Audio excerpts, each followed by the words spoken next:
empezar mi presentación planteando dos cosas a partir del diálogo anterior que creo que para mí son fundamentales. Uno es este vínculo que se ha hecho en muchos lados entre lo que en América Latina se ha denominado como los feminismos descoloniales, que no son ni decoloniales, o sea, la reivindicación del concepto de descolonización o anticoloniales como una forma de reivindicar una genealogía propia.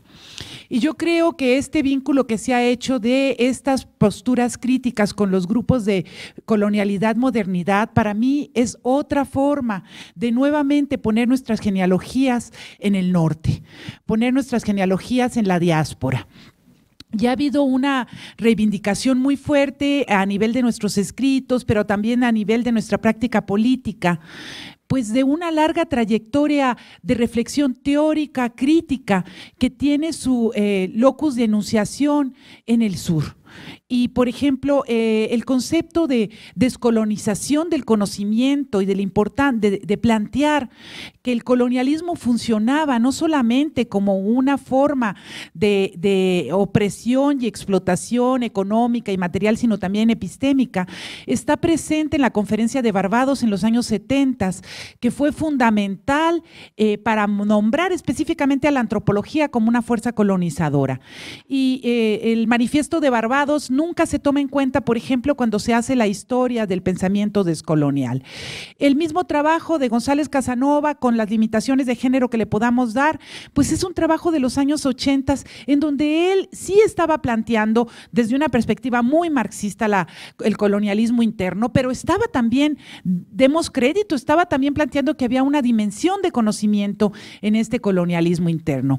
Entonces, yo creo que nuestras genealogías son mucho más diversas, van más allá y en muchos casos ni siquiera incluyen al grupo colonialidad-modernidad.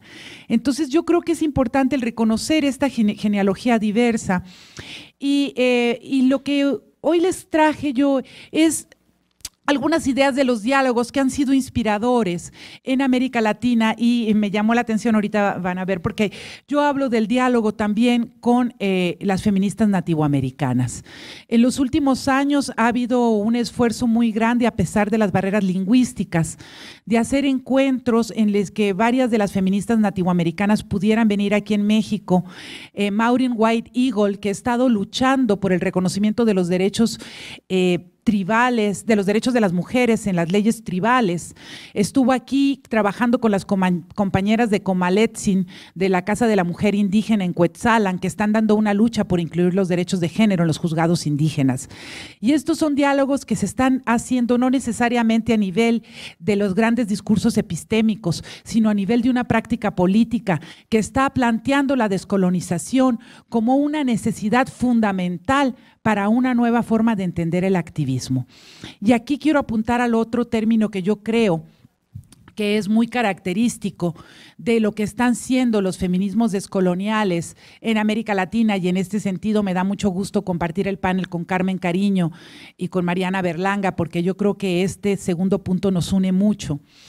Y es una tensión que yo veo en los debates del norte entre quienes están dedicados a deconstruir el discurso colonial, a historizar el discurso colonial, la herencia de Derrida, de Foucault, mucho dentro de una discusión muy teórica, para mí muy limitada a un nivel epistémico, y quienes hacen investigación activista en el norte, que muchas veces ni siquiera se citan o se mencionan en estos otros debates. Esta división entre activismo y descolonización epistémica.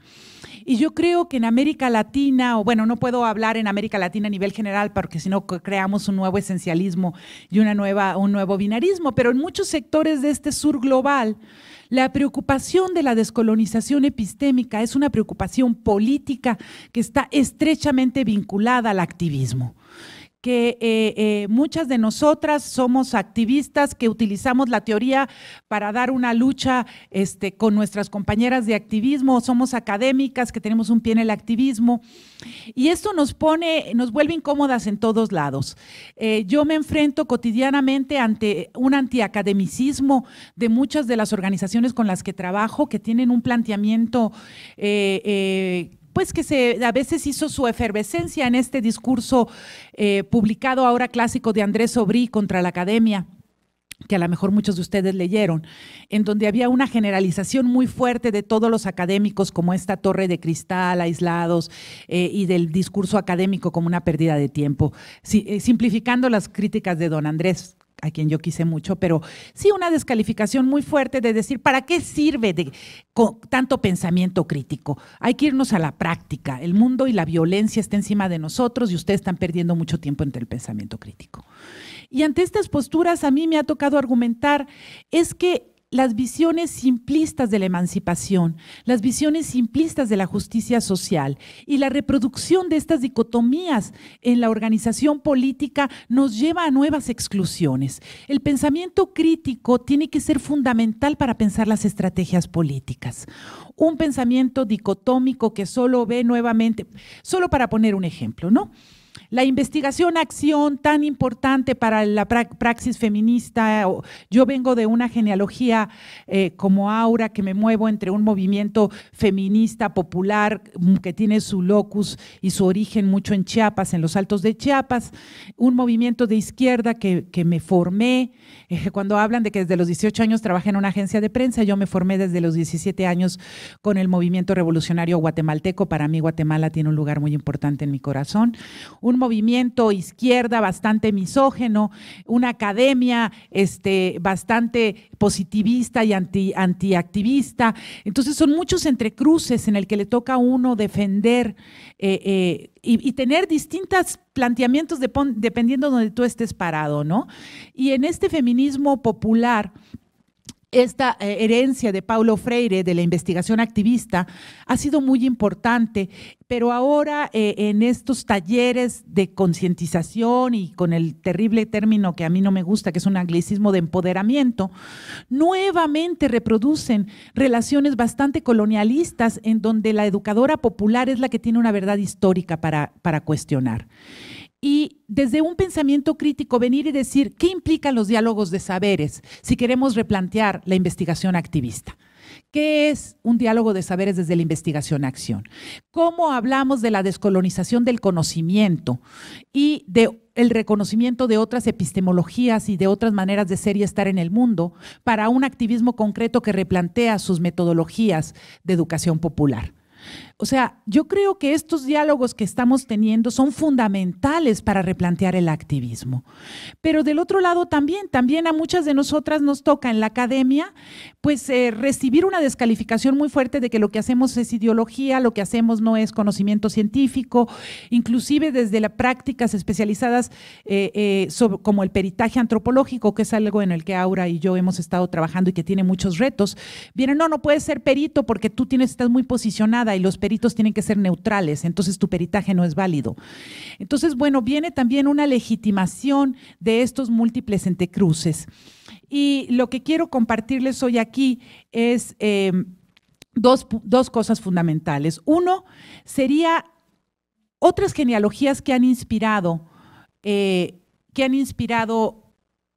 no quiero hablar por muchas más, pero por un grupo, un sector importante de las feministas latinoamericanas que consideramos que la descolonización del conocimiento es fundamental para la práctica, diversificar estas genealogías y después hablarles de una experiencia concreta de investigación activista que parte de los diálogos de saberes y de llevar estas concepciones de descolonización a una práctica política específica. Y bueno, evidentemente el trabajo de Chandra Mohanty, que fue escrito en 1984, en donde ella plantea que el feminismo puede jugar un papel está jugando un papel colonizador en la vida de las mujeres del llamado tercer mundo. Este trabajo que se llama Bajo los ojos de Occidente, Academia Feminista y Discurso Colonial. Yo lo traduje en el 2001, lo publicamos en un libro que se llama Descolonizando el Feminismo, Teorías y Prácticas desde los Márgenes, porque para mí fue un llamado de atención. Yo entonces trabajaba en una organización feminista en los Altos de Chiapas y su crítica al papel que podemos jugar bien intencionadas quienes escriben y reproducen esta representación de las mujeres del llamado tercer mundo siempre como víctimas del patriarcado, del Islam, del desarrollo. Fue un trabajo muy importante. Solo como anécdota, me contaba a mi Chandra que cuando ella escribió este artículo, ella era estudiante todavía de doctorado, acababa de llegar ella de África, donde había sido profesora rural, y ella es de Mumbai, pero trabajó mucho tiempo en África. Ay, Dios santo, esta cosa está terrible. Es que, ¿por qué se sale cada rato? Vete aquí. Fue un trabajo que finalmente expresó en un lenguaje académico una incomodidad que estaba presente en muchos sectores de los llamados feminismos populares, feminismos campesinos, en un sector importante del movimiento indígena. Pero estas críticas habían estado en documentos que no llegaban al ámbito académico y que por lo tanto no eran tan reconocidas, pero era una crítica. El Congreso Feminista de los 70s que se realizó en Cuernavaca tiene documentos en donde las compañeras de los movimientos urbanos populares plantean al feminismo urbano esta crítica. Estamos cansadas de que nos representen como víctimas. Estamos cansadas que no hablen de nuestros espacios. Pero estos documentos quedan enterrados en la memoria del movimiento feminista, ¿no? Y en ese sentido, yo creo, no quiero que me pase lo que a ver ni que me vaya con todas las antecedentes, pero quiero nada más mencionar muy rápidamente, pues que tanto los feminismos chicanos como los feminismos afroamericanos han traído a la… ¡Qué horrible! Han traído a la mesa del debate de América Latina puntos muy importantes en torno, por un lado, a la crítica al racismo que permea los feminismos hegemónicos. Cuando yo hablo de feminismos hegemónicos, me refiero a estos feminismos que han teorizado sobre todo desde los sectores urbanos, desde la academia, que han tratado de representar la voz de las mujeres mexicanas, en el caso de México en Beijing, en el Cairo, y que muchas veces han centrado su agenda en los derechos a la legalización del aborto, posteriormente a la salud sexual y reproductiva, que yo considero muy importantes, pero no únicos. Y me han cuestionado cuando yo hablo de feminismos hegemónicos, diciéndome, si fuéramos hegemónicos ya no habría machismo, no, precisamente porque no somos hegemónicos es que sigue habiendo tanto machismo en México. Lo que yo digo es que son hegemónicos al interior de los propios voces de las mujeres, al imponer una manera de imaginar la emancipación, de imaginar las estrategias políticas y de imaginar a las mujeres. Y en este sentido, tanto las críticas del feminismo chicano como del feminismo de las mujeres afroamericanas ha sido muy importante. Pero el otro punto que yo creo que es muy importante de esto, ¿cómo le hago para que no se me quite? ¿Le mantengo el dedo aquí? Sí. Ok, aquí voy a mantener. Ha sido el reconocer otras formas de teorizar sobre la realidad. Yo creo que en ese sentido el trabajo de Gloria Anzaldúa, que desde hace rato estamos diciendo que tenemos que traducirlo al español, está traducida esta Puente Mi Espalda, que fue un trabajo pionero en donde varias de las feministas afros y también chicanas coinciden al llevar esta crítica al racismo del feminismo blanco, pero su trabajo Borderlands, La Frontera, todavía no ha sido traducido. Y algo que plantea, pero que también se ve en otros trabajos, ahorita lo vamos a ver, como el de Paula Gunn Allen, es que se puede teorizar desde la poesía, se puede teorizar desde la narrativa. Para quienes no conocen este libro, es un libro que incluye ensayo, poesía, trabajos más de carácter teórico, incluye hasta pequeños haikus. Es una manera de decir que el lenguaje para teorizar sobre la realidad y para complejizar la representación de la realidad no siempre tiene que estar dado desde un lenguaje académico, citando a Foucault y a Bourdieu y a los grandes patriarcas del conocimiento, que se está hablando sobre la realidad desde muchas estrategias textuales que muchas veces no reconocemos, ¿no? Yo creo que tanto la crítica al racismo como la crítica al discurso académico han sido inspiraciones muy importantes de estos feminismos, que podríamos decir que lo que ellos llaman el feminismo blanco podríamos nombrar en América Latina como los feminismos hegemónicos, que hablan desde los programas de Broso en la televisión. Yo creo que otro de los trabajos importantes que ha sido una inspiración sobre todo para las feministas latinoamericanas que vienen de una formación religiosa, para las feministas vinculadas a la teología feminista, ya sea protestante o católica, en América Latina, que por cierto son voces que a veces se sienten muy silenciadas en un feminismo muy laico, que no reconoce que tanto el protestantismo como el catolicismo, a pesar de ser ideologías patriarcales, tienen movimientos críticos a su interior, y hay muchas mujeres feministas que han construido su identidad como personas al interior de una experiencia de fe, y que por lo mismo no es tan fácil solo tirarla a la basura porque las instituciones son patriarcales.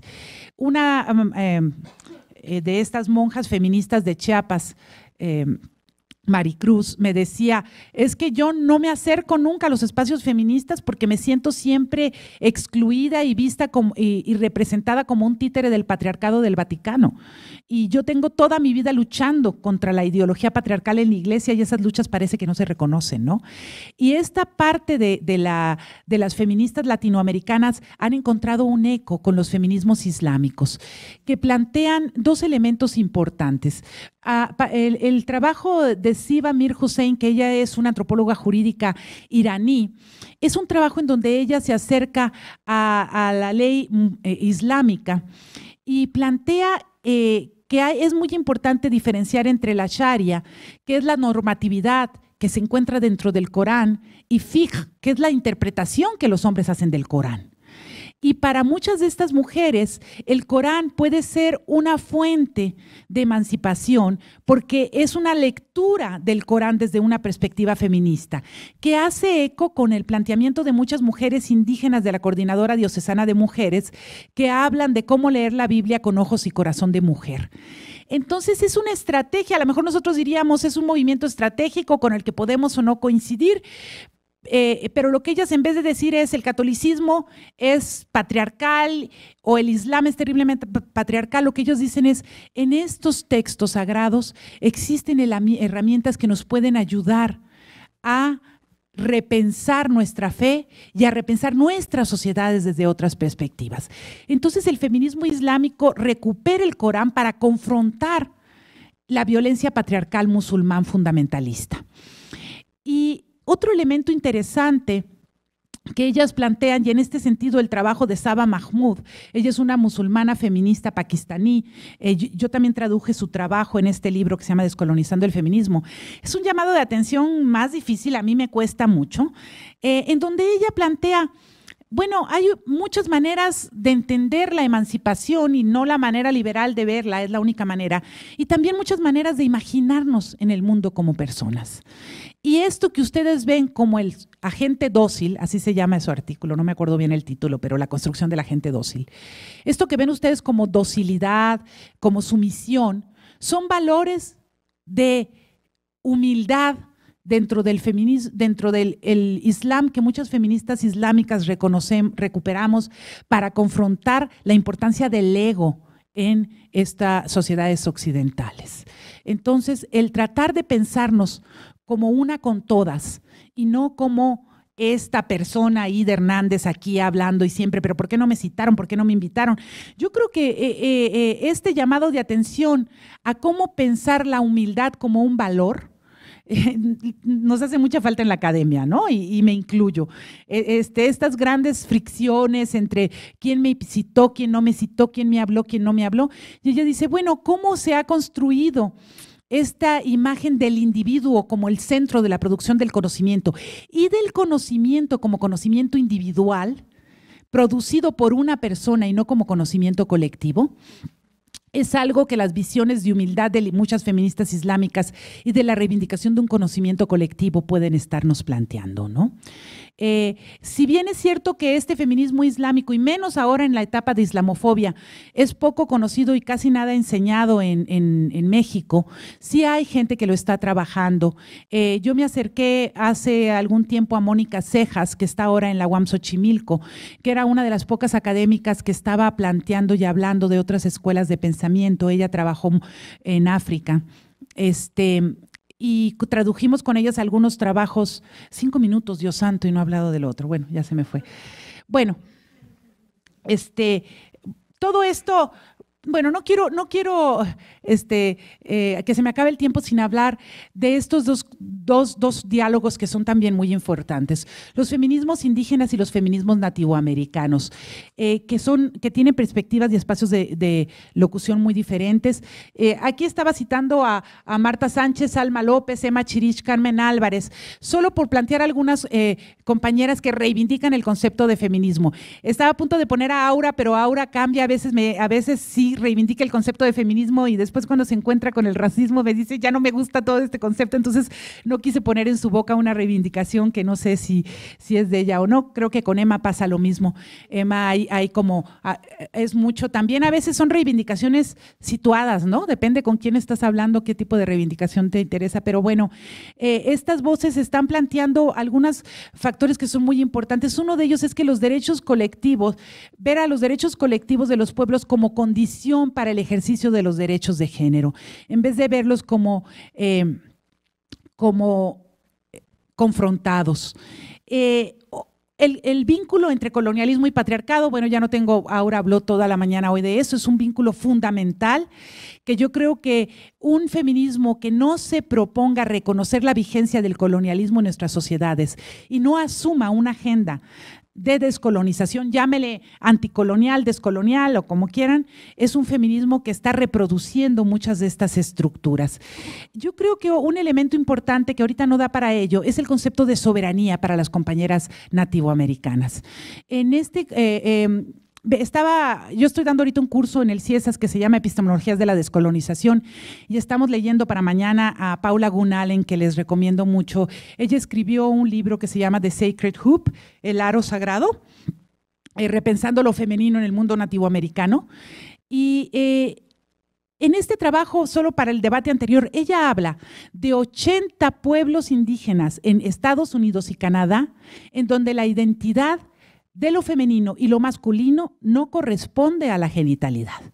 Es decir, sí hay una división de género entre hombres y mujeres, pero quienes son considerados hombres y quienes son considerados mujeres está definido por la espiritualidad, está definido por cómo se conciben a nivel espiritual y no por el tipo de genital. Y habla de 80 culturas, de 80 pueblos y los va documentando. Entonces son perspectivas que están, por un lado, pensando en esto del patriarcado, diciendo, por supuesto que había desigualdades de género, por supuesto que había en algunas comunidades violencia patriarcal, pero el tipo de heteronormatividad que tenemos ahora no tiene nada que ver con el tipo de estructuraciones sociales que había. Yo creo que, bueno, ya se me acaba el tiempo, así que no va a dar otra vez para lo que yo les quería platicar. Otra vez les voy a platicar entonces sobre lo que estamos haciendo ahorita con estos diálogos de saberes. Yo quería plantear aquí, a lo mejor suena como cualquier tipo de modelo resulta siendo al final simplista y reduccionista, pero solo para amarrar algunas ideas. Algunas de estas lógicas de dominación, la monocultura del saber feminista, plantear que hay una manera de ser feminista, la monocultura del tiempo lineal, yo creo que es algo muy importante en estas formas y estrategias coloniales. Y la monocultura del tiempo lineal es fundamental para todos estos paradigmas de género en el desarrollo y mujeres en el desarrollo, es decir, que vamos hacia adelante y que la agenda feminista nos va a ayudar a ir avanzando en esta visión lineal, en donde el desarrollo de género, con todos los post-desarrollo, todos los epítetos que los queramos poner, pero que casi siempre está planteado como el camino en este tiempo lineal, con todas las formas coloniales que ya han sido múltiplemente analizados por Escobar y por mucha otra gente, y por muchas feministas también, sobre lo que implica el desarrollo. La naturalización y el silenciamiento de las diferencias, ¿no? El no mencionarlas o el profundizarlas, que es la otra cuestión, y construirlas como una forma de orientalismo, como formas de lógicas de universalización. Y el discurso de derechos de las mujeres es una de estas lógicas también de la universalización. Yo hablo de algunas pistas metodológicas para la descolonización. A lo mejor algunas de estas pueden decir, bueno, es muy simplista esto, pero yo creo que hay cosas que hay que plantear. Bueno, aquí está la pista, ¿cómo se hace, no? Historizar y contextualizar las desigualdades de género. Plantear, yo creo que la historia es una herramienta fundamental para plantear cuándo es que aparece, por ejemplo, lo que ahora llamamos la venta de mujeres en las comunidades indígenas. ¿Cuándo aparece el sati, que es la inmolación de las viudas?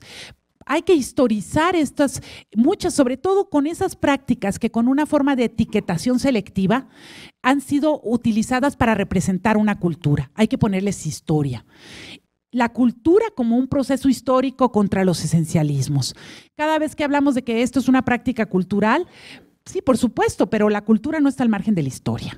Entonces, creo que es fundamental ver cómo historizamos esos. Bueno, lo que ya hemos dicho, la lucha contra el colonialismo, el racismo y el neoliberalismo como fundamentales en la desestructuración del patriarcado. Yo creo que algo que es bien importante y que es un gran reto para quienes estamos en el activismo es el vínculo entre las luchas locales y los procesos globales. Yo creo que alguien preguntaba entre el público hace rato, pero ¿cómo podemos articular todas estas diferencias? Yo creo que en este momento en que los discursos globales de muerte que tratan de convencernos de que justicia infinita, la campaña que se llevó a cabo en Irak, tiene que ver algo con la justicia y con lo infinito, nosotras quienes nos dedicamos al pensamiento crítico y al activismo tenemos muchas herramientas para confrontar esos discursos de muerte que están convirtiéndose en discursos globales. Y el discurso de la democracia es uno de esos discursos globales que nos han tratado de vender y que es importante confrontar desde otras perspectivas epistemológicas. Desarrollo y democracia son dos de los discursos coloniales más efectivos y más difíciles de confrontar, con los que nos decían que son incómodas. Imagínense, si tú dices que estás en contra de la democracia, te van a decir, entonces eres una feminista antidemocrática. ¿Qué implica hacer eso? ¿Cómo podemos desbaratar esos conceptos que son discursos globales y vincular esta práctica de esos discursos globales? Y el quinto punto, que era la segunda parte de mi presentación, que ya vendré algún día a contarles, es sobre la investigación activista como coproducción de conocimiento y diálogo de saberes. No voy a abordar esto, pero quiero dejar solamente que yo he venido trabajando en los últimos 8 años en un proyecto de investigación activista con mujeres en reclusión, en donde hemos planteado la escritura de las historias de vida por parte de las propias mujeres, trabajando en pares, las que escriben la historia de las que no saben escribir, como una herramienta para la reflexión en torno al racismo, al neoliberalismo, a las implicaciones de la guerra contra el narco en México, lo que hoy llamamos narcoestado, a las formas en que el colonialismo impregna la justicia, en metodologías en donde ellas leen sus historias de vida en voz alta una vez al mes, y esto sirve como una herramienta de reflexión. Pero pensando en toda la crítica que hace Spivak a la representación y a lo que implica la representación. Lo que implicó empezó como un taller de historias de vida, se ha convertido en un proyecto editorial propio, la colectiva editorial Hermanas en la Sombra, que ha publicado 12 libros. Ellas no solo escriben sus historias con apoyo de Marina Ruiz, que es una preformera activista feminista, por cierto, musulmana. Eso lo dice menos en público por este país en el que vivimos. Ella es parte de un movimiento continental de copyleft y de hacer libros reciclados. Ellas aprendieron a hacer libros, a utilizar programas de edición, a utilizar material reciclado, y han estado publicando sus libros, ganaron un proyecto del FONCA y publicaron, estos van a estar a la venta ahorita ya afuera, estos 3 libros que se llama Divinas Ausentes, Antología Poética de Mujeres en Reclusión, Bitácora del Destierro, Narrativa de Mujeres en Prisión, y Libertad Anticipada, Intervención Feminista de Escritura en Espacios Penitenciarios. Estos libros los diseñaron, los escribieron, los publicaron, las pinturas las hicieron en el marco de un programa de Sumie, pero sus voces han sido fundamentales. Ahora tenemos conjuntamente, porque yo soy parte de la colectiva, un programa de radio. En el libro que acaban de sacar, ahorita hay un comercial, se presenta el próximo jueves, van a estar 5 de ellas en el CIESAS, y en este libro que acaban de sacar viene un nuevo documental, porque es un libro que se reeditó, en donde hablan de los retos de estar en libertad, pero también vienen sus programas radiofónicos. Gracias a la publicación de su primer libro de historias de vida, se logró revisar los expedientes judiciales y 9 de las 13 se encuentran en libertad. Y están ahorita trabajando desde afuera con las que están adentro en plantear estos temas de frente al Poder Judicial y lo que esto implica. Entonces, bueno, solo cerrar planteando que los diálogos interculturales y para eso me refiero entre mujeres indígenas y no indígenas al interior de la reclusión y no conmigo, o no solamente conmigo, son otras formas de teorizar y de reflexionar sobre el papel que juega la construcción de la diferencia, que se reifica muchas veces con estas políticas multiculturales. ¿Cómo podemos reconocer la diferencia sin que la diferencia sea una barrera para la construcción de alianzas políticas? ¿Cómo podemos construir alianzas a partir del reconocimiento de la diversidad sin que esto nos lleve a la universalización? Y estos que parecen retos, este reto que se habla mucho del reto entre el etnocentrismo, entre plantear la alteridad como algo que no se puede acceder a él, y al mismo tiempo se plantea un universalismo y un orientalismo que las exotiza. Yo creo que muchas de las respuestas ante estos dilemas se están dando en diálogos interculturales desde el activismo, desde la diferencia, que están trabajando por construir un México distinto en estos momentos en los que los discursos de poder y de muerte están causando tanto dolor en las vidas y en los cuerpos de las mujeres diversas en México. Muchas gracias.